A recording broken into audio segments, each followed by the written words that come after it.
네, 논준모연구소의 김상환 소장입니다. 여러분, 그 논문 지도 받을 때 학생분들 있잖아요. 지도 받을 때 가장 곤란한 경우가 어떤 거냐면 그 지도 교수님한테 논문을 지도 받으러 갔는데 뭐가 일이 잘 진행되다가 어느 날 갑자기 지도 교수님이 뭐 뒤집거나 이런 거가 아니면은 알아서 해와라 라고 하긴 했는데 내가 정말 열심히 공부를 해가지고 자료를 찾아가지고 뭐 설계를 해가든 아니면은 뭐 글을 써가든 어쨌든 나름대로 노력해서 가지고 갔는데 교수님이 이건 아니다 라고 딱 단정 지으면서 이렇게 해라 라고 이제 말씀하실 때 이럴 때가 정말 학생 입장에서는 굉장히 곤란한 경우입니다. 그래서 많은 분들이 이것 때문에 속상해 하시고 방법이 없을까 뭐 뒤척이다가 인터넷 검색하고 이러다가 뭐 저한테 오는 경우도 있고 이제 컨설팅 업체를 찾는 경우들이 가끔 있습니다. 얼마나 속이 상했으면 그렇게까지 하겠습니까? 학교 안에서 해결할 일을 학교 밖에까지 가지고 와가지고 해결해서 들어가려고 물어볼 데가 없으니까 그런 거 아닙니까? 자, 그런데 여러분들한테 제가 좀 이런 말씀 드리고 싶어요. 이제 지도 교수님도 지도 교수님 나름이에요. 근데 여러분은 이제 그 학교에 그 지도 교수님 밑에 있다 보니까 온갖 하늘이 그 지도 교수님으로 다 뒤덮여 있는 것 같은 이제 느낌으로 학교 생활을 하시겠지만 약간 객관적으로 제3자의 입장에서 좀 생각을 해보셔야 돼요. 한 발 뒤로 물러나서 그 학교에서 나와가지고 그 학교를 다시 들여다봐야 돼요. 그 교수님을 좀 객관적으로 여러분들이 좀 보실 필요가 있습니다. 대부분의 지도 교수님들은 자기가 지금까지 쌓아왔던 그런 연구력과 공부했던 내용을 바탕으로 좋은 논문 지도를 해주시고 계시는 가운데 일부 지도 교수님들께서 이상한 지도를 하시는 상황들이 저희 컨설팅을 하다 보면 아무래도 컨설팅을 의뢰를 하시거나 문의를 하시거나 자문 받으러 오신 분들이 대부분 사연이 있지 않습니까? 그 사연을 들어보면 정말 있어서는 안 될 일을 하기도 하시고 어처구니 없는 논문 지도를 하실 때도 있고 애매한 지도를 하실 때도 있는 상황을 목격하게 됩니다. 그럴 경우에는 이제 학생들이 참 가엾게 보이기도 하고 안타깝기도 하고 그런 상황이 펼쳐지는 거죠. 지금 말씀드리는 내용은 바로 거기에 해당되는 분들일 경우에 이 상황을 어떻게 대처해 나갈 수 있을까? 어떻게 보면 응급 상황입니다. 분명히 학생도 공부를 한 사람이기 때문에 다시 말해서 바보가 아니기 때문에 이건 아닌데 싶은 경우들이 있습니다. 그런데 이럴 때 교수님을 따라가야 되는 건지 아니면은 이 교수님을 어떻게 설득을 해야 되는 건지 거기에서 이제 갈피를 못 잡는 경우. 근데 이게 조금 심각해지면 어떤 일로까지 이어지냐면 스스로를 포기하는 상태가 됩니다. 이럴 때 그냥 내가 이 논문만 그냥 다음 학기로 미룹시다. 뭐 다음 학기에 쓰면 되지. 뭐 이렇게 가볍게 생각하시면 되는데 그런 정도의 포기가 아니라 본인 스스로를 그냥 포기해 버리는 거예요. 이게 무슨 말이냐면 나는 바보인가 봐. 나는 논문을 못 쓰는 사람인가 봐. 아유, 그럼 그렇지. 내가 무슨 뭐 이런 식으로 자신을 비하하는 상황까지 이어지는 경우가 있습니다. 이 정말 응급 상황 아닙니까? 이런 경우. 그래서 제가 지금까지 그런 고민을 듣고 나름대로 해결을 하기 위해서 그 상황에 맞춰가지고 이거는 뭐 논문이고 뭐 지식이고 뭐 이론이고 논리고 떠나서 그 상황에서 그 학생분들의 거의 자포자기한 상태에서 구출하기 위해서 애썼던 경험들이 있지 않겠습니까? 그 경험을 바탕으로 나름대로의 방안을 한번 생각을 해봤는데 제일 좋은 방법은 어떤 거냐면 학생 입장에서 그 학교 안에 있는 상황 속에서는 악법도 법이다 뭐 이런 말이 있지 않습니까? 그 룰을 따를 수밖에 없더라. 현실적으로 현실적입니다. 현실성이죠. 어떤 현실과의 타협을 말할 수 있겠습니다. 그 타협이라는 것은 일단 이 학교를 벗어나자. 빨리 이 지도 교수님을 벗어나자. 이게 현실과의 타협입니다. 그러기 위해서는 지금 내가 비록 아니다 싶고 이게 무슨 짓인가 싶어도 그 교수님이 의사결정권을 다 가지고 있는 이 현실에서 그 교수님이 지도하신 내용을 내가 거부할 수 있지가 못하다는 거죠. 이거는 아마 많은 대학원생분들이 조금 겪고 있는 현실이 아닌가 이렇게 생각을 합니다. 뭐 그게 경중의 차이가 있어도 뭐 결국에는 교수님 말이 맞았다 이런 분들도 계세요. 그런데 나중에 학교를 졸업을 하고 세월이 좀 지나서 자신의 박사학위 또는 석사학위 과정의 논문 지도 과정을 돌이켜 볼 때, 야, 정말 너무했구나. 이런 것을 깨닫게 되는 경우들이 종종 있습니다. 두 번째는 어떤 거냐면, 부딪히는 거죠. 극복하는 겁니다. 어떻게 하느냐면, 이거는 이제 확률이 엄청 낮아요. 이렇게 하실 수 있는 분들은 상당히 용기가 필요한 거죠. 근데 실제로 이렇게 해서 성공한 사례도 가끔 있습니다. 예. 그러니까 여러분은 어떤 선택을 하셔도 여러분의 자유인데 확률적으로 봤을 때 대부분은 현실성을 생각을 해서 현실과의 타협을 하기 나름이죠. 교수님이 시키는 대로 한다. 뭐 이렇게 가는 경우가 대부분입니다. 한데 요 뒤에 일어나는 비하인드 스토리를 여러분들이 좀 아실 필요가 있겠습니다. 뭐 다 그런 건 아니지만 이런 경우도 있었다. 좀 웃긴 경우지만 아는 사람은 참 이게 뭐 하는 짓인가 싶은 정도로 한심한 경우라고 생각이 들지만 사실 이런 경우를 여러분들이 대부분 모르고 있기 때문에 제가 말씀드리는 겁니다. 아주 극히 일부의 사례입니다. 아주 예외적인 사례이기 때문에 여러분들이 지금 제가 말씀드리는 걸 가지고 모든 교수님들이 뭐 그렇다라고 생각하실 필요까지는 없어요. 그런데 이럴 수도 있다라는 겁니다. 어떤 거냐면 여러분들이 이제 현실과 이제 타협하는 그 과정에서 교수님의 지도가 아무리 이상하고 아무리 애매하고 하더라도 결국 교수님의 뜻대로 가야겠다라고 본인이 스스로 이제 결정하는 그 과정 속에서 자신이 그동안 수집했던 또는 공부했던 이제 모든 내용들이 사실 지도 교수님한테도 전이가 됩니다. 학습이 됩니다. 예, 지도 교수님이 이 내용을 학생한테 듣게 되는 거죠. 어떤 새로운 기법을 들을 수도 있고, 새로운 논리 구조를 들을 수도 있고, 새로운 글의 흐름을 볼 수도 있고, 사실 지도하면서도 학생한테 배우는 게 되게 많거든요. 그런데 아량과 인품이 되게 넓으신 교수님들은 기본적인 마인드가 나는 누구에게나 배울 수 있다. 누구나 나의 스승이 될 수 있다. 라는 자세를 가지고 계시기 때문에 그런 교수님들은 학생이 새로운 기법을 들고 오고 학생이 새로운 자료를 가지고 와서 나한테 새로운 논리를 전개해 나가는 방식을 선보였다고 했을 때 대부분의 지도 교수님들은 그럴 수도 있겠구나. 야, 내가 이 학생한테 좋은 거 배웠구나. 정말 이 학생이 고생을 많이 했구나. 라고 해서 그거를 수용을 해 주시는 게 일반적이죠. 여러분이 상식적으로 생각해도 그러지 않습니까? 그런데 일부 교수님들이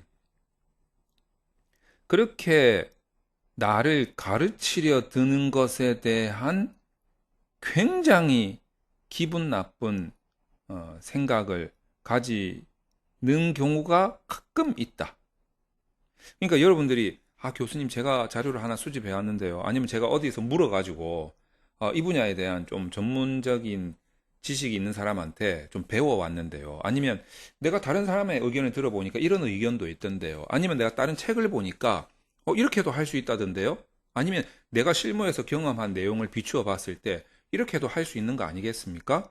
라고 제시를 했을 때 일부 교수님들은 요것 봐라. 이제 이렇게 되는 거죠. 어디 감히? 이 감이라는 글자가 정말 별로 기분이 좋지 않은 단어인 거죠. 이 교수님이 따지고 보면 그냥 인간 대 인간으로서 이야기를 하고 있는 중인데 이 교수님은 벌써 계급으로 생각을 하고 있는 거예요. 위에서 내려다 보고 있는 느낌이라는 거죠. 임금과 신하 이런 식의 느낌으로 어디 감히 네 말이 아무리 맞아도 내가 하라고 하는데 어디 감히 그런 거를 딴 데 가서 물어와? 딴 데서 자문을 얻어와?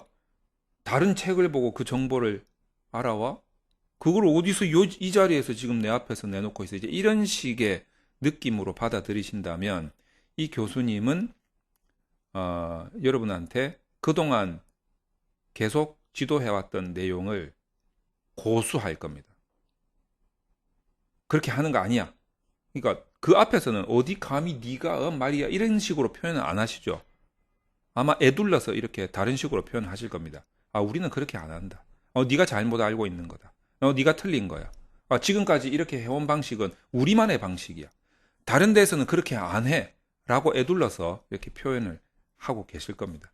그러면서 결국 이 방식을 고수하기를 처음에는 강압적이지는 않죠. 그 자리에서는 강압적으로 표현을 안 하지. 하지만 이렇게 하세요. 라고 이제 싹 푸시를 할 겁니다. 근데 여러분이 그때 눈치를 채셔야 돼요. 이제 그런 상황에서 자, 현실과의 타협을 할 것이냐, 이제 부딪혀서 한번 극복을 할 것이냐, 이 둘 중에 하나의 선택의 기로에 놓이게 되는데 여러분들이 만약에 이 상황 판단 잘 하셔야 돼요. 여러분이 주변에서 얻을 수 있는 자료와 정보들은 다 수집을 하셔야 돼요. 이 교수님에 대한 정보는 다 수집을 하셔야 돼요. 이 교수님이 과거에 어떤 선배님이 이 교수님한테 이번의 방법으로 한번 대들었다가 된통 당해가지고 논문 나가리 되는 꼴을 봤더라. 라든가 이 교수님이 소문에 의하면 성격이 장난이 아니더라. 절대 자신의 뜻을 굽히지 않는 성격이더라. 라든가 이런 부분들을 여러분이 정보를 수집을 잘해서 1번을 선택하실지 2번 선택하실지 잘 생각하셔야 돼요. 제가 그냥 사례로 이런 경우도 있다라는 것을 말씀드리겠습니다. 이제 어떤 학생분이 컨설팅을 받으러 오셨어요. 자, 그런데 그분 지도 교수님이 지도한 내용이 조금 아닌 것 같아요. 뭐 틀렸다라고 제가 장담은 못해. 근데 조금 아닌 것 같다라는 거죠. 그래서 저는 제 나름대로의 경험을 바탕으로 한 의견을 그 학생한테 제시를 해줬습니다. 본인이 판단력이 있으니 스스로 판단을 한번 해보세요. 지도 교수님이 지도한 내용이 맞는지 아니면 제가 자문한 내용이 맞는지 판단을 한번 해보세요. 자, 그런데 이제 이 학생은 간혹 가다가 저를 너무 신뢰하셔가지고 제가 말씀드린 자문해드린 내용이 옳다라고 판단을 하시는 경우가 있어요. 자, 그러면 이제 이 학생은 이 내용을 들고 이 교수님한테 찾아갑니다. 지도 교수님이 굉장히 완고한 성격을 가지고 계시기 때문에 지도 교수님이 제가 조금 전에 말씀드렸던 것처럼 속으로는 기분이 되게 나쁘지만 겉으로는 그렇게 하는 거 아니에요. 자, 우리 학과의 전통에 의하면 이런 식으로 하는 겁니다. 라고 말씀을 해주셨는데 이 학생은 그것을 극복해 보기로 결심을 합니다. 교수님한테 교수님 그래도 제가 생각하기에는 이런 방법을 사용하는 것도 좋지 않겠나.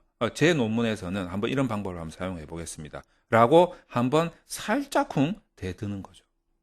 자, 그랬더니 이제 교수님이 기분이 약간 더 나빠지셔가지고 언성이 조금 높아집니다. 그렇게 하는 거 아니라니까 그러네, 그 학생이 참. 그러니까 이 학생이, 그건 알겠는데요, 교수님. 그게 제 논문이니까 제가 좀 알아서 이번 기회에 제가 좀 수집한 자료, 자문 받은 내용을 바탕으로 이렇게 막 해보겠습니다. 그러니까 이제 교수님이 기분이 팍 상한 거예요. 그러면 내가 지도할 게 뭐가 있어요? 뭐 이런 식으로 이제 팍 나오는 거죠. 그 사람한테 가서 지도를 받든가 뭐 이런 식으로. 자, 이거는 이제 완전 이제 이 문제를 풀어가는 방식에 있어서의 어떤 설계라든가 아니면 기법의 올바른 적용에 대한 문제를 떠나서 이제는 완전히 감정 싸움이 되는 겁니다. 그런 경우가 있거든요. 자, 그랬을 때 이 학생은 엄청나게 이제 고난도의 스트레스를 받게 됩니다. 이제 그거를 여러분들이 감수를 하실 각오가 돼 있어야 된다는 거죠. 자, 이 학생이 다시 저한테 왔습니다. 내가 이거 한번 내 의지대로 한번 하려다가 교수님한테 욕을 한 3바가지를 얻어먹고 왔습니다. 어떻게 하면 좋겠습니까? 그 제가 말씀드렸죠. 그 교수님한테 머리 딱 숙이고 가가지고 교수님 뜻대로 가겠습니다라고 하든가 아니면은 그냥 막 교수님 그냥 막 이건 제가 알아서 하겠습니다 하고 그냥 딱 문 딱 닫고 오든가 둘 중에 하나를 하세요. 하지만 그 결과는 모두 본인이 책임져야 될 겁니다. 라고 했는데 어떤 학생이 저는 제 논문을 아무리 지도 교수님이다 하더라도 내가 정말 이게 확신이 들었기 때문에 난 이 방식으로 갈 겁니다 라고 해가지고 교수님한테 부딪히러 간 거예요. 가가지고 정말 교수님하고 많이 싸웠다 그러더라고요. 결국에는 이 학생 뜻대로 되고 논문을 통과하고 그 교수님이 거의 뭐 이 학생한테 뭐 졸업할 때까지 그냥 눈길 한번 주지 않는 이게 얼마나 힘든 과정입니까? 이 과정이. 자, 이런 과정들이 있습니다. 근데 대부분들은 이제 이 과정이 너무 스트레스 받고 힘드니까 그리고 이 과정에서 거의 스스로를 포기해 버려요, 그냥. 마음의 상처도 너무 많이 받고. 근데 이제 이게 우리가 이제 운무란 개구리라고 하지 않습니까?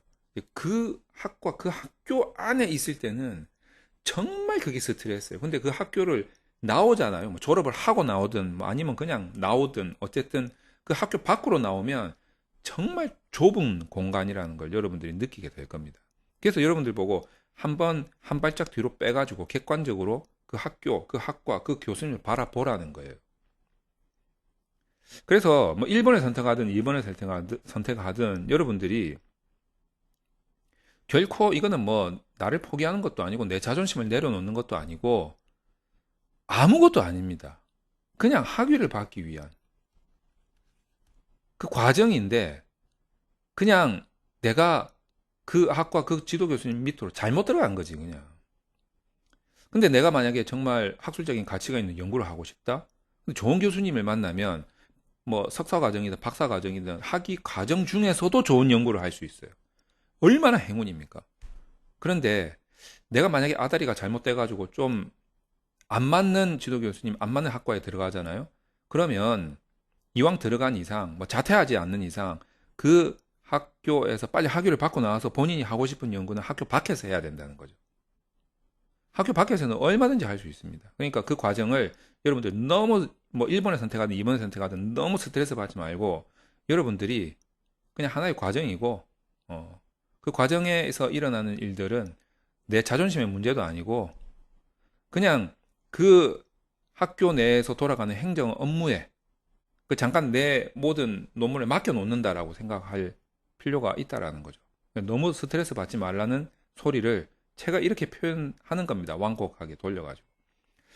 자, 여기에서 이제 한 가지 재밌는 사실이 또 밝혀지는데 어떤 거냐면 이런 경우도 있어요. 조금 어처구니 없는 일인데 여러분이 이제 그 어떤 학생이 돼가지고 지도 교수님한테 지도를 받고 있는 와중에 여러분이 하나 공부를 하고 뭐 정보를 얻고 자문을 얻으면서 아 이게 좀 잘못됐다라는 걸 깨닫게 됩니다. 그래서 이제 교수님한테 다시 교수님 저는 이런 제가 공부를 해봤는데 이런 정보를 얻었습니다. 그리고 이런 지식을 얻었습니다. 그래서 내가 새로운 기법으로 아니면 새로운 논리 구조로 새로운 설계로 이 문제를 한번 풀어보겠습니다.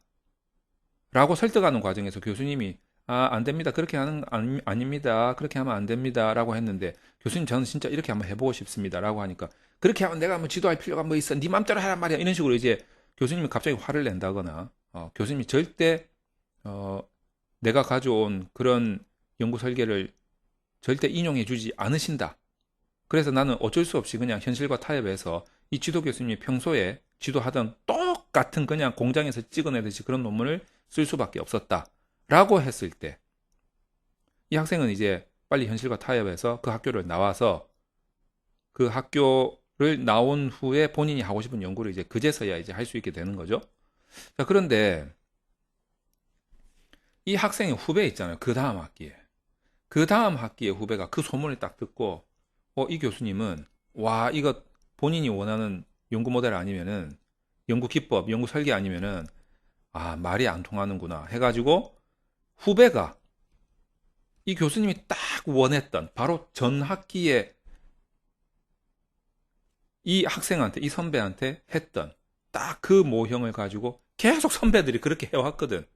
여러분들 가끔 가다가 선배 논문 보면 일률적으로 진짜 대상하고 변수나 뭐 이런 것만 조금 다르지 모형이 거의 똑같고 분석 방법도 똑같은 일률적인 그런 거 많이 확인할 수 있지 않습니까? 솔직히 뭐 다 그런 건 아니지만 일부 교수님들 제자들 보면 그런 경우가 많거든요. 자, 그래서 이 후배도 애초에 이제 이 교수님하고 분란을 일으키지 않기 위해서 기존에 해왔던 방식대로 이렇게 싹 가지고 갑니다. 아, 이렇게 가지고 가면 교수님 좋아하시겠지. 라고 했더니 이 지도 교수님이 뭐라고 하냐면 그 전학기에 이 학생으로부터 여러분 잘 보이게 하기 위해서 제가 좀 두껍게 할게요. 이 학생으로부터 받은 이 정보와 지식, 그거를 이제 전학기에 습득을 한 거지. 그래 놓고 이 후배한테 뭐라고 하냐면, 야, 이렇게 하는 거 아니야. 시대가 어느 시대인단 말이야. 너는 공부 안 해? 어? 공부를 하면 말이야. 이렇게 해야지 하면서 이 정보를 가지고 이 지도교수가 마치 자기가 공부한 것이냐. 자기가 스스로 열심히 공부해가지고 얻은 정보인 양, 이 후배를 이제 새로운 기법으로 뉴 설계 방식으로 논문 지도를 이제 하기 시작합니다. 그게 또 이제 쭉 갑니다. 그리고 또 어떤 학생으로부터 이런 정보를 또 얻습니다. 그 학생은 안 됩니다. 그 후배부터는 다시 이 정보가 이 교수로부터 들어갑니다. 그럼 이 지도 교수는 도대체 물론 자기가 공부하는 것도 있겠지만 좀 얍삽하지 않습니까? 성격이 나하고 좀 비슷하네. 얍삽하잖아요. 아니 이 학생한테 정보를 받았으면 그 학생을 적용을 시켜줘야지. 그때는 이제 본인도 약간 의구심이 들었겠지. 확인이 안 되니까. 그래서 확인 절차를 거치고 그 다음 학기부터 적용을 할 수도 있겠지만 이런 게 이제 반복이 되고 있다. 그런 사례가 있다라는 것에 여러분들 저는 그렇습니다. 저는 이게 참 이게 대학원이라는 상아탑에서 일어나는 일인가? 이 일부입니다. 일부. 여러분들 이거 일반화 시키면 안 됩니다. 이제 컨설팅을 하다 보면 이런 사연들이 들어오거든요. 근데 제가 이런 과정을 어떻게 알게 되냐면 어떤 지도 교수님이 논문 지도를 너무 애매하게 하시니까 그 지도 교수님 제자들이 연달아 오는 경우가 있거든요. 그 소문 듣고 이제 연달아 찾아오시는 경우가 있어요. 그럼 이제 그 지도 교수님요? 그 지도 교수님은 이런 방법 안 통할 텐데 했는데 그 후배가 이제 하는 말이 아닌데요? 그 방법으로 하면 안 된대. 지금까지 선배들은 다 그 방법으로 했는데 이제는 안 된대요. 새로운 기법으로 해야 된대요. 근데 그 기법에 대한 설명을 제가 들어보면 그 전 학기에 내가 이야기했던, 내가 자문했던 내용. 그 이제 지도 교수님이 이제 그거 보니까 좀 괜찮거든. 그러니까 이제 그거 가지고 이제 지도를 막 하기 시작하는 거예요. 그런 경우들이 있어가지고 이 상황을 종합해 보면 여러분들이 지도 교수님을 평가하기에는 여러분들의 지금 현재 상황에서는 역부족인 경우가 많잖아요. 여러분들이 지도 교수님을 실력이 어느 정도 되는구나 평가하기는 좀 힘들잖아요. 근데 밖에서 보면 저같이 이제 뭐 거의 반평생 논문만 하던 사람들이 보면 이 지도 교수님은 어느 정도 수준이 되시는구나. 이 지도 교수님은 수준이 상당하시는구나. 이 지도 교수님은 조금 그렇구나. 라는 게 나름대로 평가를 할 수 있단 말이에요.